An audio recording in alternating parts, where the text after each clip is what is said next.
Fala, galera do canal do Macário, tudo bem com vocês? Eu me chamo Eduardo Macário, sejam muito bem-vindos ao meu canal do Eu Não Te Conheço. Então, muito prazer, aperta o botãozinho vermelho de se inscrever ali embaixo, ativa o sininho para receber as notificações, porque hoje, atendendo a pedidos, especial de 100 mil inscritos também, a gente ainda não fez 100 mil, mas eu já vai fazer, eu vou deixar isso aqui para quando tiver 100 mil. Estamos com ele, doutor Marcos Lago. Valeu. Cara, primeiramente, é uma honra ter um médico aqui. Você não sabe quantas vezes o pessoal já pediu em casa, traz um médico. E é difícil achar um médico disposto a conversar com a gente sobre narguilha ou sobre essas coisas e ter uma cabeça mais aberta para poder realmente entender mais sobre isso e tal. E eu queria, né, antes de você se apresentar, porque eu tô animado, tô empolgado. Desculpa, gente, é muita emoção. Já deixa o joia, merece. Você fez um vídeo, e foi assim que eu te conheci, que muita gente compartilhou assim no Facebook, que foi você falando sobre vape, que é isso aí que você tá na mão, cara. Esse aqui é um dos mais antigos que eu tenho. Eu trouxe hoje para dar sorte. Você trouxe para dar sorte. Tô lisonjeado. Cara, me fala um pouquinho sobre isso. Você é médico há quanto tempo? Conta mais essa história louca. Primeiro, muito obrigado pelo convite. Imagina, prazer. Está fantástico a sua organização, os meninos joias, e parabéns pelo seu trabalho. Eu acho que é muito importante a gente levar conhecimento para as pessoas, né? Eu sou médico há bastante tempo já. 94 me formei. Tá? Fiz psiquiatria, eu sou da USP, né? Fiz medicina na USP, depois fiz psiquiatria na USP também. E estudei na Alemanha, nos Estados Unidos, fui passear um pouco. E tenho um mestrado em neurociências também pela USP, tá? Então, eu gosto de estudar comportamento, gosto de estudar envelhecimento, um tema que eu gosto bastante. A gente tem uma noção muito ruim de envelhecimento. E às vezes uma noção muito ruim de vida mesmo, né? A gente estava batendo papo e eu acho que é isso que nós estamos conversando aqui hoje. Eu acho que é o fundamental. Também vamos falar de vida, né? O médico, ele não pode ser só um indivíduo que trata a gripe, né? Dá um remédio. O médico tem que ser um indivíduo que estuda ser humano, não doença. Tem que estudar gente, pelo menos eu vejo assim. E a gente estudando gente funciona do jeito que gente funciona. Não de acordo com normas e regras externas, tipo lei, tipo uma série de besteiras que a gente vê aí. E tem até um psicólogo bastante famoso, Jordan Peterson, não sei se você conhece. Ele fala assim, se está todo mundo desobedecendo a lei, acho que ela não está funcionando, tem que sair. Então, vamos falar um pouco de legislação também aqui, por isso que eu estou introduzindo esse assunto. Vamos falar de gente, vamos falar do que gente faz para ficar perto dos outros, para sociabilizar. Isso aqui é um instrumento de sociabilização. Sim. Todas as substâncias psicoativas na natureza humana são usadas para sociabilização. Claro, tem as doenças. Tem gente que vai usar e vai se retirar da sociedade por causa desse uso, porque o cara vai ficar doente. Mas é uma minoria da população. Então eu acho que não adianta a gente só falar desses casos. A gente tem que falar das pessoas que usam para ter uma harmonia social maior. A gente tem um problema que as pessoas geralmente tratam a exceção da regra como regra, né? Exato, então, isso é bem complicado. Pega às vezes um caso, e não estamos citando algo específico, mas é muito comum pegar um caso específico e falar, olha gente, isso aqui como acontece o tempo todo. Calma lá, aconteceu aqui que você está vendo, porque todo mundo está sabendo, porque é um absurdo mesmo, mas talvez não seja nessa intensidade que esse evento se replique de novo, então calma lá, vamos entender melhor isso aqui. Tem um monte de gente que discorda de você, então é legal pensar exatamente isso que você está falando, no perfil de consumo, no comportamento humano. Por que o ser humano bebe? Por que o ser humano fuma? Eu fiz um vídeo com o Gu, eu estava conversando isso com o Gu. A gente discute muito, pode fumar isso, não pode fumar aquilo outro, porque isso, aquilo... Pera, pode fumar ou não pode? Talvez essa seja uma pergunta que a gente tenha que fazer, sabe? Antes de começar a pensar sobre o que é... Calma lá, o que é fumar, por que pode, por que não pode, se você pode um, por que não pode outro. Isso, fantástico o que você está falando, porque o ser humano funciona apesar da regra. Nós temos regras internas, nós somos bichos que nascem com uma programação cerebral fantástica. Sim. Ninguém te ensina a respirar, né? Você já começa e vai. Então, é um bicho que tem uma série de funcionalidades, subrrotinas cerebrais prontas, de comportamento, de percepção do outro. O uso, por exemplo, tem tem macacos que bebem fermentados, que conseguem preparar o fermentado. Elefante come a marula fermentada. Tem a teoria do macaco bêbado, que é o primeiro consumo de drogas registrado na humanidade tenha sido de macacos que tenham comido frutas fermentadas. Isso, perfeito. É isso mesmo, nós estamos falando Sim. da mesma coisa. E tem alguns que vão em busca disso. Sim. Então, a busca da substância que modifica o comportamento, ela é da natureza, né? O ser humano tem 300 mil anos, nossa espécie tem 300 mil anos no planeta, né? Ela não tem 50. Não estamos aqui desde de que inventaram as regras. As regras foram inventadas depois, a gente foi inventado antes. Então, tem que sempre lembrar disso. O fogo, a gente estava falando de fogo, né? Fogo tem 2 milhões de anos que acompanha a gente já. A nossa espécie tem 300 mil, os outros eram né? Sapiens, não eram que nem nós. Eram muito bons, já lidavam com fogo, mas que nem nós é pouco tempo. Enfim, o fogo é uma das coisas que a gente usa para fumar, o tabaco, aquecimento de ervas, o preparo de erva, todos os pajés de todas as tribos aquecem ervas e tomam ervas. Então, isso você vê em culturas que então não tinham contato de civilização, por exemplo. Como que você podia chegar na América do Sul, que era um novo continente, caiu um meteoro que seja, fez Pangeia, virou continente. O Homo sapiens evoluiu nos continentes sem ter contato um com o outro. Por que eles fumavam em ambos os continentes? Porque tinha tabaco aqui. Já se fuma, a cannabis já tem relatos de que era fumada há mais de 4 mil anos na China. Então, você pode ver que tem perfil de pessoas que fumam em civilizações que nunca tiveram contatos, mas fumavam em... Porque é o mesmo bicho. É o mesmo bicho. Nós aparecemos no sudeste da África, entre 250 e 300 mil anos atrás. E de lá, a gente foi povoar o mundo. Interessante que tinha outras espécies parecidas com a gente, outros hominídeos, tá? Então, a gente tem algumas diferenças, inclusive étnicas, no mundo, por causa dos cruzamentos da nossa espécie sapiens com outras que também tinham, tá? Então, na Europa, o Neandertal, você tem na Ásia o homem de Denisova, né? De Denisova, desculpe os antropólogos aí. Você tem algumas diferenças, mas o sapiens é idêntico, é o mesmo, né? Inclusive a cor da pele, ela é dada pela migração e produção de um hormônio chamado vitamina D, que a turma nem sabe por que a cor é diferente. Por causa da produção de vitamina D. Muito interessante como que a gente funciona, a nossa fisiologia. E a fisiologia, então, é parecida. O cérebro, muito parecido. A utilização de álcool. O álcool é o chamado de tempero social. Álcool é tempero social, pessoal. A pessoa bebe, fica mais inibida, Você consegue chegar na menina no relaxa, barzinho. exato, consegue trocar uma ideia melhor com os outros, mais relaxado. Pra ir no happy hour, pedir uma promoção pro chefe, você toma 2 brejas, uma tequila, você, ô chefe, não sei o quê. O álcool foi usado como anestésico no início. O primeiro anestésico da medicina foi o álcool.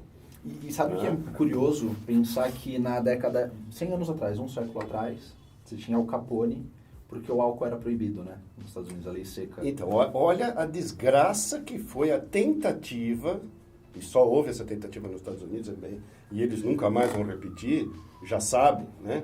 Que foi proibir uma substância ativa no cérebro.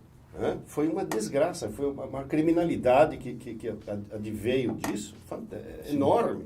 Hoje a gente tem drogas que pode, drogas que não pode, né? Quer dizer, você tem o álcool que é legal, você tem o cigarro legalizado. E a gente tem documentado quantas pessoas morrem todos os anos com isso. Não, o álcool é um assassino, é um grande assassino. Por quê? Todo mundo fala, não dirija, não faça isso, não faça aquilo. Os bastidores matam muito mais. Ninguém conta. Enche a cara e vai fazer coisa que não pode. Então, aí a gente tem que começar a entender como que os bichos usam substâncias, como o ser humano, bicho, usa substâncias, e quando que dá mais certo, quando que dá mais errado. Sim. Quando é menos proibido, dá mais certo.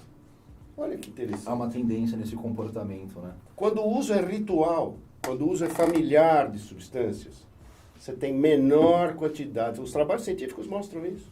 Você tem menos gente viciada, menos gente abusando de substâncias. Porque há um entendimento maior. Foi treinado em família. Você tem um entendimento Tá, se eu tomar um gole disso, por exemplo, que a gente conversou sobre a aspirina, quantas pessoas morrem Tem gente tomando que aspirina? toma aspirina, sangra até morrer. Então, assim, Tilenol mata um monte. se você colocar na ponta do lápis, por exemplo, se você tomar uma aspirina, talvez ela vai te ajudar com a dor de cabeça, mas se você tomar 15, talvez você tenha um choque anafilático e morra. Sem Então, dúvida. também tem aquela questão da diferença do remédio, o veneno, ser a dosagem. Perfeito. Isso é uma regra, inclusive, da medicina, né?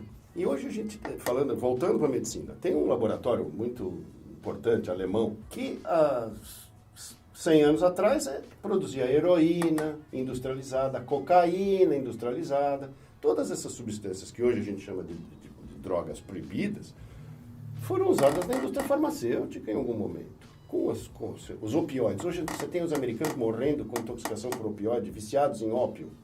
Mas o ópio é o quê? É um remédio para dor. E é uma coisa legalizada. Você vai numa farmácia, de repente você tem que colocar $20 ali a mais com a sua receita que talvez esteja vencida. Mas consegue. Aí que tá a questão. E isso, eu não lembro agora quem que comentou isso. A pessoa específica que disse essa frase, mas falou assim, sempre houve muita preocupação em toda essa guerra às drogas, mas as drogas nunca foram tão fortes e tão acessíveis como são hoje, com toda essa guerra. Veja, nós temos tecnologia de satélite e de drone para matar um general descendo do carro do outro lado do mundo, que aconteceu outro dia. Então nós não temos tecnologia para destruir lavoura, de papoula, de maconha. Talvez não tenha interesse. Então, peraí. Então, qual é o assunto? E aí, é esse assunto que eu acho que tem que trazer, o assunto do comportamento humano, não é porque a lei, a Anvisa, não sei quem está discutindo alguma coisa política. Eu acho que a gente tem que falar de ser humano. Por que a pessoa usa ou deixa de usar, por que ela precisa ou deixa de precisar. Então, e aí ver de quem é mais, qual é o interesse que a gente quer defender. Eu acho que a gente tem que defender, como eu já ouvi você falar também, defender o direito do indivíduo de existir, de ter uma vida socialmente adequada, de minimizar risco, né? Eu acho que, como médico, eu tenho que falar isso. A gente tem que minimizar os riscos. Óbvio que tem risco. Atravessar a rua também tem risco. Quantos atropelamentos tem em São Paulo? Você tem que olhar Então pros agora dois vamos lados. proibir todo mundo de atravessar a rua, porque aí não morre mais ninguém atropelado. Então, não dá para fazer raciocínios que não estejam baseados em bom senso, lógica, em estatística, né? Então você libera o álcool que mata todo mundo, mas você proíbe o vaporizador. Não mata ninguém. Ah, morreram. Eu fiz um vídeo disso, né? Sim. Morreram porque os caras inventaram. Não usaram as coisas certas, eles combinaram um óleo. Isso óleo aqui de é um vitamina álcool. E. Óleo de vitamina E, não sei o que lá. Aquilo condensou óleo no pulmão, o cara morreu. Tchau. Não tem óleo aqui que é álcool. É o glicerol, que é o mesmo do arguile, né? Sim. E o propileno glicol, que é álcool também. Então, a vaporização, que a gente estava até falando, né? A vaporização em baixa temperatura e por pouco tempo, 70% do componente é água. Doutor, mas isso não dá água no pulmão? Porque Não. O pulmão não são dois sacos plásticos que vão enchendo com o que você vai pondo dentro. Que o ar não enche, a água encheria. Que é mais ou menos esse o pensamento que a turma está fazendo para fazer essa pergunta. tipo aquele geladinho que suco, você vai encher ele vai Isso, vai... põe no freezer. Não, o pulmão, ele é um local de troca, né? O alvéolo, ele é uma célula modificada que faz trocas, né? Por exemplo, ninguém morre afogado na sauna úmida, né? Não dá água no pulmão e na sauna. Ninguém morre afogado né? tomando banho quente. Ninguém morre afogado tomando banho quente, nem fazendo a água Consegue do café. escrever no espelho, Isso, mas não morre afogado. Não morre afogado. Então isso aí é uma falácia, não tem, é uma coisa popular que realmente não tem problema, né? Isso, quando o pessoal diz água no pulmão, geralmente eles assimilam, só para puxar mais esse gancho, porque também é uma dúvida muito frequente, muita gente me marca em um monte de coisa disso no Facebook. Olha, uma menina aqui de 22 anos está fazendo drenagem aqui na pleura porque teve um derrame. O menino de 16 anos. Ao que você poderia atribuir isso? Porque os médicos, em geral, quando você vai ver, narguile mata jovem, aí quando você entra no site para ler a notícia, além da manchete, diz que médico diz que possível causa possa ter sido um fungo adquirido no narguile, por exemplo. E então já começa que pode ter desencadeado numa pneumonia que agravou para um derrame pleural. Tá. Então, O derrame pleural é... As pleuras, você já explicou isso em vídeo seu. Visceral e aparietal. Tem duas lâminas, duas pelezinhas, uma colada no pulmão e uma logo em seguida. E no meio tem um espaço que é virtual a maior parte do tempo, ou seja, ele não está lá, elas estão coladinhas, mas às vezes por inflamações, e aí uma reação inflamatória. O que é uma reação inflamatória? Uma reação de defesa. Nosso corpo tem um sistema imunológico que faz defesa do nosso corpo. Sim. E a defesa a gente chama de reação inflamatória, tá? Inflama, vem todas aquelas, vem células de defesa, vem mais sangue, os vasos se dilatam quando você tem uma reação inflamatória. Por isso que fica vermelho o lugar. Quando o vaso dilata, vem mais sangue. Quando é lá nesses lugares de circulação terminal ou fim do vaso, quando ele abre, ele fica poroso. E uma parte do sangue vai para esse lugar, que a gente chama de plasma. Então ali, esse tecido pleural começa a juntar essa aguinha e dá inflamação e ele dá uma inchada. Como quando você dá uma topada no braço e fica inchado. Uhum. Aquilo é um edema que a gente chama. Uhum. Então, edema de batida, na pleura também pode acontecer. Por um monte de coisas, né? Claro que quando você tem... o problema de assistir notícia é uma coisa grave. Eu falei outro dia, saiu um trabalho fantástico, há pouco tempo, um trabalho científico dizendo que uma das maiores causas de ansiedade na população é assistir notícias, ler jornal, assistir notícias. Por quê? O cara da notícia, ele só impacta você. É só causar impacto. Então é contraste. Ele não pode falar, olha, está dando tudo certo, a população hoje é muito melhor do que era antes, está tudo bonito. Não, isso não dá, não vende. Ele tem que falar, olha essa desgraça, olha essa quem desgraça. Foi atropelado, um caminhão explodiu, esquartejaram a sogra, não sei o quê. Uma pessoa usou uma substância que todo mundo quer, ninguém sabe, não sabe muito bem, mais ou menos, né? Isso será que faz bem, será que faz mal? Usou, e o médico fala, nossa, foi daquilo. Aí o meio de comunicação leva isso para um nível alarmatório. Alarme. Isso é um alarme para vender coisa, para vender notícia. Ciência não é bem assim, né? Ciência não é bem assim. Então, não tem isso, cara. Um caso. Pode ser um caso? Pode, porque aquela pessoa era sensível a alguma substância que ela usou, fez uma individualidade biológica. Claro. Eu fiz um outro... Terminando esse comentário que eu acho interessante, a gente começou, eu queria só terminar, né? Porque aí vem os engenheiros químicos me bater depois que eu estou falando que isso aqui tem só água. Não, 70% de água quando usado em baixa temperatura por pouco tempo. Porém, se você pegar aqui e aumentar a potência, os watts, a temperatura, você pode diminuir drasticamente a quantidade de água para 15%. E aí você fica com 85% de tranqueira. Então, o importante é também saber usar as coisas. Sim.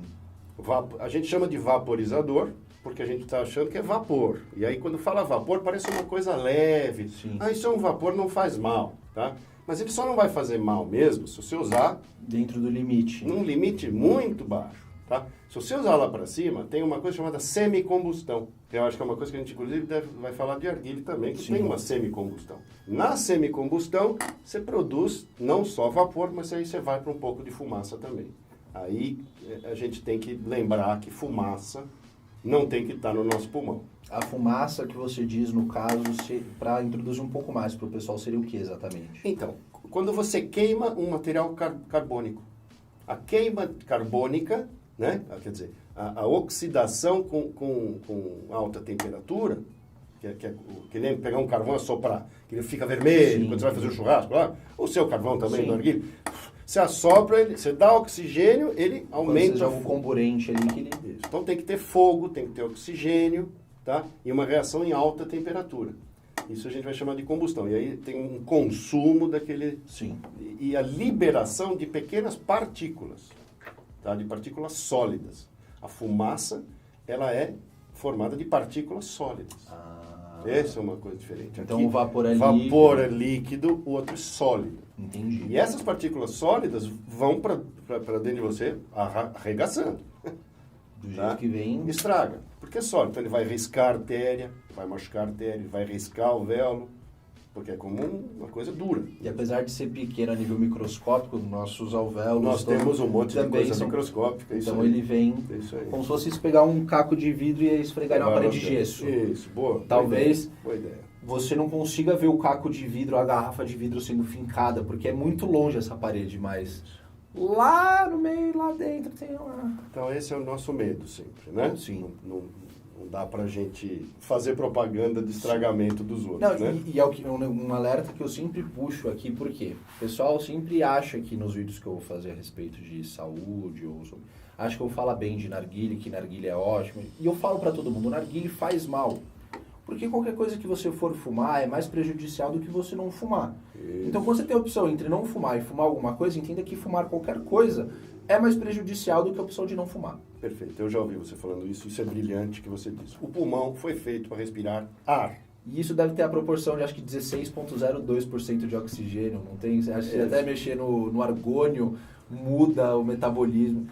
Então, assim, toda vez que você afeta essa proporção, você não devia estar afetando ela. Mas se você afeta, você vai ter uma consequência. Você paga um preço. Você paga um preço.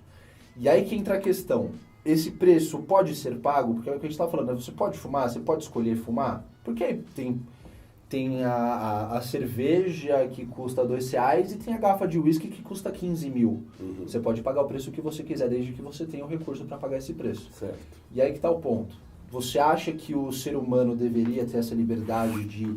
É claro que a gente está falando muito da conscientização aqui, e eu acho que ela é fundamental. Você comprar uma caixinha de cigarro e você ler que aquilo pode deixar você broxa. Quer dizer que todo mundo vai ficar broxa? Não. Claro que não, né? Mas quer dizer que se você ficar broxa, você não pode xingar aquilo, porque está te avisando.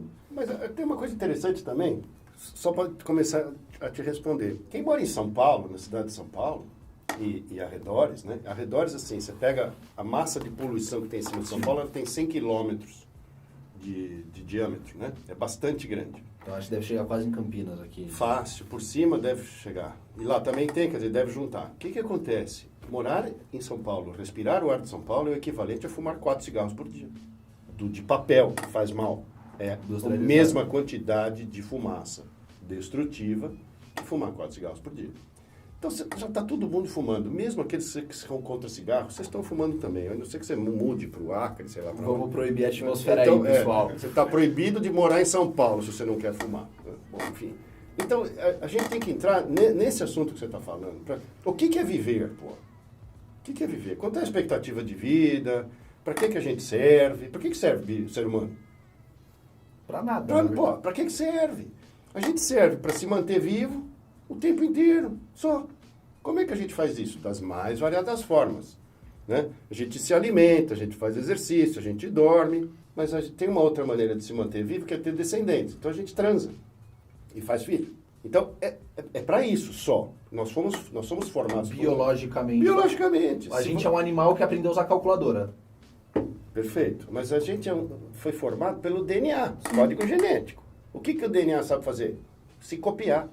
Ponto. Que a gente está falando da sequência de adenina, continina... Isso, lembra disso? O cara é bom, hein? Tem bilhões de séries, aí se você muda um para o outro, já mudou seu olho de castanho para azul. Já. Exatamente. Mas é isso. Como chega nessa complexidade toda aqui, é muito interessante. Sim. Mas assim, nós temos um cérebro que está o tempo inteiro avaliando o quê? Risco. A gente faz análise de risco. Fala, vou, não vou. Vou, não vou. E assim... Como é que... E nós somos um bicho social. O ser humano não vive sozinho. Isso é verdade.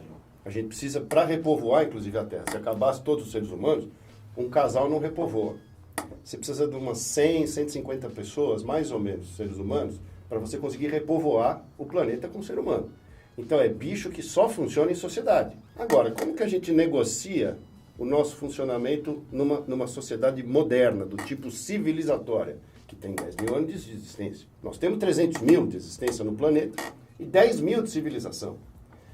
Nós dois, a gente, há 100 mil anos atrás, só ia estar tendo esse papo se a gente fosse geneticamente relacionado ou se a gente estivesse fazendo um negócio, que eram tribos de 40 a 60 pessoas, os homens todos parentes, porque é o pai e todos os filhos, as filhas ele exportava para as outras tribos, então as mulheres não eram geneticamente relacionadas porque eram importadas esposas. Então, homem, para bater papo com homem, A maior parte das vezes estava batendo papo com um parente genético. Hoje em dia, como é que você chama um amigão seu? E aí, irmão? Pronto.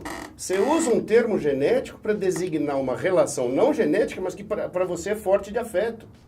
Pô, a tribo lá, o que os caras faziam? Rituais de união. Fuma cachimbo da paz, vai ter que tomar o elixir do não sei o que para todo mundo... Ayahuasca, não sei o que. Qualquer coisa, mas um monte. Então, a utilização de substância ritual para fortalecimento de afeto, porra, é a história do ser humano. Desde sempre, desde que existe ser humano, existe isso. Então, não tem como isso pode, aquilo não pode. Aí é uma coisa comercial, política. Eu acho que a discussão é muito rasa. Sim. Nós temos uma discussão rasa no nosso país, especificamente. Tá? Os americanos, nós, né? América. Norte, Central, Isso, Sul. todo mundo aqui. Estados Unidos e nós, vamos pegar que são os dois maiores, né? Nós temos uma percepção das coisas muito rasa. Você vai para a Europa, que é um país, um continente um pouco mais maduro. Mais velho, né? Velho de verdade, e maduro. Mais maduro, eu acho que né? é exatamente por isso. Se você for olhar uma sociedade de 500 anos, não se Diferente de uma reconstruiu milenar, tantas vezes quanto uma sociedade milenar. Perfeito. Cruzadas, e vai voltando. Quanto mais você volta, mais... Homo sapiens chegou na Europa há 50, 70 mil anos atrás. E aí chegou lá, tinha Neandertal inteira. Era tudo Neandertal na Europa. Aí nós chegamos lá e matamos 99% deles e tomamos conta. Então, há 50 mil anos, a Europa é a Europa. 50 mil. Nós temos 500 aqui. Adorei o que você falou. É isso mesmo. Não, é nada. Então, o que acontece com o uso do vaporizador, por exemplo, na Inglaterra, que é um país onde a saúde, como ela é totalmente estatizada, quem paga é o governo, sim, eles controlam muito os gastos. O que eles falaram para a população? Para de fumar e troca já. Você vai no site do Ministério da Saúde em inglês, tem um monte de entrevista com cientistas, videozinho explicando como que para de fumar. Vai lá, e eles falam, vai lá, fala com o seu médico vai te contar como faz para parar de fumar. E trocar pelo vaporizador. Aí a gente vem para cá, 10 horas de voo, 9 horas de voo, você está na Inglaterra. 10 horas separados de uma viagem de 10 horas. Chega aqui, não, isso aqui é uma desgraça, mata não sei quem, faz não sei o que lá. Você vai para os Estados Unidos, mesma coisa, não, lá está matando. Peraí, nós estamos falando de mundos diferentes? Não. Só tem um pouco de água daqui até lá e já tem tudo isso de diferente. Nós estamos falando de gente que está preocupada com coisa muito pequena. Que na verdade pode até ser grande, mas para pessoas pequenas de repente. Porque... Tá certo. Eu acho que vai muito para esse ponto. Eu acho que é quando você deixa de colocar o interesse de todo mundo que você deveria defender para defender um interesse seu. Isso, boa. Porque aí que está o ponto. Quantas pessoas você precisa afetar negativamente ou cercear um direito de alguém para você obter algo a mais que você nem precisava no final da tarde? Porque se você colocar no pé da letra, a maioria das pessoas que realmente tomam decisões podem almoçar camarão qualquer dia. Ok. Podem andar num carro blindado, estão numa cobertura. De helicóptero, nem precisa nem andar de carro, né? O motorista dirige enquanto ele está com o assessor dele respondendo alguma coisa, enquanto ele está só olhando o trânsito, ouvindo música. A maioria das pessoas que tem capacidade de tomar decisões somente impactantes tem esse tipo de perfil econômico, social. A gente pode colocar em 90... Chama hierarquia de dominância. Exatamente, a pirâmide aí... Hierarquia de dominância, é isso mesmo. Parando para pensar nisso, toda vez que uma pessoa cerce o direito de uma comunidade que está mais para a base da pirâmide, para ele de repente comprar um carro de outra cor ou voltar para outra cidade, você entende o ponto? Às vezes quando você começa a colocar nessas... E é por isso que eu entendo quando você fala, é uma discussão muito pequena. Porque eu concordo. Tem muita gente que às vezes por interesse, e eu não estou falando necessariamente de uma indústria tabagista, estou falando do mundo como um todo. Legal. E isso vai para todas as esferas. A gente está falando agora tabaco e fumar como commodity, como hábito, assim como beber, como comer, como transar, como assistir filme, etc. Mas as pessoas falam, tipo, não pode ir pronto. Por quê? Porque eu quero assim. Para mim é melhor. Então, e aí os americanos brincam, follow the money, né? Já ouviu essa expressão? Já. Segue o dinheiro. Alguém está ganhando com esse negócio. Porque se você tem uma demonstração científica irrefutável, acabou. O seu problema está terminado. O resto é política e dinheiro. Sim. Então, o uso de substâncias tem muito disso. Então, a cocaína já foi legal, a heroína já foi legal e hoje é ilegal. Mas parou de consumir. Talvez se consome mais do que antes, mais forte do que antes. E aí, quem que está se beneficiando com o imposto? Ninguém. Você sabia que o narcotráfico é o segundo negócio que mais movimenta dinheiro no mundo? Ele perde só para a indústria bélica. Então, E está na frente de turismo. Tudo gente bonzinho. Nós só queremos destruir. Nós temos uma quantidade de armas nucleares para destruir o nosso planeta milhares de vezes. E é claro que o uso de substância não vai estar longe. Legal As esse coisas número estão aí. muito em paralelos. E é louco você pensar que as pessoas gastam mais com drogas do que com viagem. Que fica parado, se entorpecendo lá. Mas Fica viajando parado, né? Tá aí o que tá. Vai ver mais barato Boa que pra analogia, praia. já parado. Pô, se você parar pra pensar, vou pegar o carro, vou até a Praia Grande aqui, é 1h30 e tal. E eu vou gastar só de pedágio. Se eu pegar o pedágio e entrar na biqueira, eu fico 1h30 na minha viagem sozinho. Né? Eu acho que é uma possibilidade. Eu tô falando muita merda, né? Desculpa. Foi só pra descontrair pra... Esse foi o lado do canal do Macário. Esse foi Legal, lá legal. Uma das coisas importantes da gente estar conversando, você tem um canal que fala de um assunto específico, eu sou médico, essas discussões, isso é a sociedade se juntando para discutir problema. Sim. E soluções. E ver para onde que a gente vai, para ir melhor, para benefício da maioria. A liberação de substâncias que já são usadas, mas que em vez de dar dinheiro para bandido, desse dinheiro para uma pessoa mais honesta, um Poder construir empresário. uma escola, poder construir... E arrecadar imposto ter com essas todo o desenvolvimento disso. Quer dizer, você vai lá comprar... Agora tem o canabidiol, né? Você tem Sim. visto isso. Eu estive nos Estados Unidos semana passada, fui visitar vários lugares de vitaminas, é um assunto que me interessa. O canabidiol tem inúmeros produtos, fantásticos produtos. Quer dizer, tiraram a parte da cannabis, que faz bem para a saúde, tem uma série de benefícios de saúde, estão regulamentando, então ok. E posso falar, eu diria que é um negócio do futuro, mas já é um negócio do presente. Porque isso acho que já foi uma discussão que muita gente começou a abordar um tempo atrás, né, sobre os potenciais medicinais da cannabis e tudo mais. Isso acho que começou a crescer muito de 2005 para cá, em geral. Só falando, será que vai legalizar, será que não vai? Será que regulamenta, será que não regulamenta? Já está, né? Se você for olhar, já tem indústrias bilionárias nesse ramo. Sim. Trabalhando em cima disso, já tem dados. E a gente tem que entrar nesse assunto no nosso país. Sim. Eu acho que tem que entrar com mais maturidade do que a gente enfrenta as coisas com muita imaturidade. Por que você acha que acontece isso no Brasil? Porque, de novo, isso tem a ver com todas as esferas. A gente está falando aqui de discutir, e não estou falando de ser favorável ou contra, mas de discutir aborto, de discutir maconha, de discutir casos de saúde pública, de discutir sistema carcerário, propriamente discutir política, esquerda e direita não se bicam. Por que você acha que no Brasil é tão difícil você conseguir criar um diálogo, uma comunicação? Porque, como você disse, eu acho fundamental, a gente tinha tudo para estar contra aqui. Né? Eu sendo o cara que faz vídeo de narguilha e você sendo o médico que defende qualidade de vida das pessoas. Nossa, eu tô... Então, a gente devia estar brigando. A gente devia estar brigando, mas aí que tá. Por que não pode pegar o meu conhecimento sobre tabaco e a dinâmica do narguilé e o seu conhecimento enquanto médico em relação com o paciente e juntar essas duas coisas e pensar em alternativas? Porque eu acho que é aí onde consegue algo novo, algo que agrega, algo que soma, né? E aí que tá. É uma dificuldade você ver isso sendo replicado em outras áreas do Brasil. Nós temos uma história... Nosso país, um pouco diferente do que foi a América do Norte, nós fomos um local de extração